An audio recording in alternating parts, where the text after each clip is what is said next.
Guys ఎవరైతే అమెజాన్‌లో గాని, ఫ్లిప్‌కార్ట్‌లో ఐటెమ్స్ ఎక్కువ కొంటుంటున్నారో వాళ్ళకైతే ఇదొక చాలా పెద్ద బ్యాడ్ న్యూస్ అని చెప్పొచ్చు. మనకి చిన్న బ్యాడ్ న్యూస్ కాదు. చాలా పెద్ద బ్యాడ్ న్యూస్ అన్నమాట. ఎందుకంటే ఇక నుంచి మనం 7 డేస్ వరకు రీప్లేస్‌మెంట్ చేసే అవకాశం అయితే అమెజాన్‌లో, ఫ్లిప్‌కార్ట్‌లో ఉండేదన్నమాట. ఇప్పుడైతే దీన్ని చేంజ్ చేయడమే జరిగింది. వీళ్ళ పాలిసీని అయితే వీళ్ళు చేంజ్ చేయడమే జరిగిందన్నమాట మనకి. ఇప్పుడు వాషింగ్ మిషన్ గాని, ఫ్రిడ్జెస్ గాని ఏదైనా ఎలక్ట్రానిక్ ఐటెమ్స్ మీరు కొంటే మాత్రం 7 డేస్ వరకు, 10 డేస్ వరకు రిప్లేస్‌మెంట్ ఆప్షన్ అయితే ఉంటది. మీకు డైరెక్ట్ అమెజాన్ మీకు రిటర్న్ పెడితే మళ్ళీ వాళ్ళు ఇంకొక ఐటెమ్ తెచ్చైతే ఇస్తారు. కాకపోతే ఇప్పుడు ఈ అవకాశం అయితే లేదనమాట మనకి. ఎందుకంటే ఇప్పుడు 7 డేస్ బ్రాండ్ రిప్లేస్‌మెంట్ అని, ఇలా 7 డేస్ సర్వీస్ సెంటర్ రిప్లేస్‌మెంట్ అని ఇలాగైతే తీసుకొచ్చారు వీళ్ళ పాలిసీలో అయితే. ఇదేందంటే మీరు ఏదైనా ప్రాబ్లమ్ వస్తే మీరు 7 డేస్‌లో అమెజాన్‌కి రిటర్న్ పెట్టేసేటోళ్ళు కదా! ఇప్పుడైతే అమెజాన్‌లో, ఫ్లిప్‌కార్ట్ కూడా అంతే.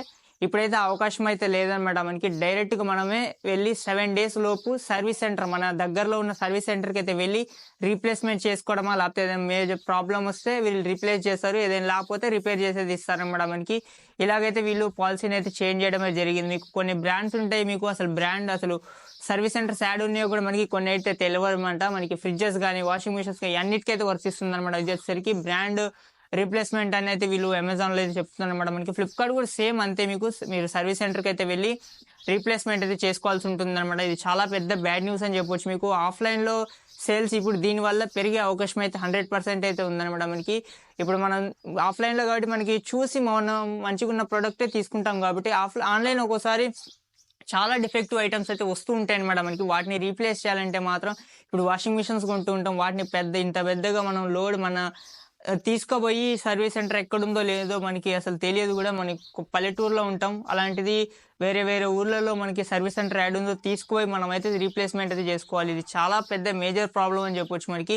కొన్నిటికి బ్రాండ్స్ అయితే వాళ్ళే పికప్ తీసుకుంటారు. కొన్నిటికైతే అలాంటి అవకాశం అయితే ఉంటది గానీ, మాక్సిమం అయితే మనకి సర్వీస్ సెంటర్స్ ఎక్కువ యాడుంటాయో గూడా మనకి తెలియదు గాబట్టి, ఇదొక పెద్ద మేజర్ ప్రాబ్లమ్ అయ్యే అవకాశం అయితే ఉంది. అమెజాన్‌కి, ఫ్లిప్‌కార్ట్ ఇది కొంచెం సేల్స్ అయితే తగ్గే అవకాశం అయితే ఉందన్నమాట మనకి. ఫస్ట్ అయితే ఇది ఫ్లిప్‌కార్ట్ అయితే తీసుకొచ్చింది. ఇప్పుడు దాని తరహాలోనే అమెజాన్ కూడా అయితే తీసుకొచ్చిందన్నమాట మనకి. మీకు ఎలా అనిపిస్తుంది ఈ పాలిసీ వచ్చేసరికి? మీకు కామెంట్ సెక్షన్‌లో కామెంట్ చేయండి. దాంతో పాటు మీకు ఆన్‌లైన్‌లో సేల్స్ పెరిగే అవకాశం ఉందా? లేకపోతే ఆఫ్‌లైన్‌లో సేల్స్ పెరిగే అవకాశం ఉందా? రెండిట్లో కామెంట్ చేయండి. ఖచ్చితంగా నేనైతే తెలుసుకుంటాను.